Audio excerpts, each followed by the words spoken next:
একদিন ধনের দেবতা কুবের কৈলাসে এলেন মহাদেব ও পার্বতীর কাছে।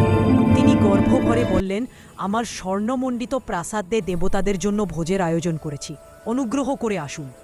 মহাদেব শান্তভাবে হাসলেন, আমি ব্যস্ত, তুমি আমাদের পুত্র গণেশকে নিমন্ত্রণ করো। গণেশ আনন্দে রাজি হল।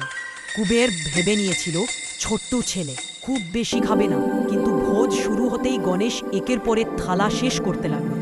অন্ন, ফল, মিষ্টি, লাড্ডু সব উধাও। শেষে পুরো রাজপ্রাসাদেই খেতে শুরু করল। ভীতু কুবের দৌড়ে গেলেন কৈলাসে, শিবের কাছে কাঁদতে লাগলেন।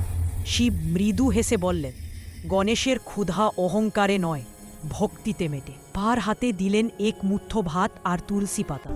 কুবের গণেশকে সেটি দিলেই তার ক্ষুধা শান্ত হয়। গণেশ হেসে বলল, সত্যিকার তৃপ্তি আসে নম্রতা থেকে, ধন থেকে নয়। সবাই হেসে উঠল আর কুবের বিনম্র হয়ে প্রণাম করল।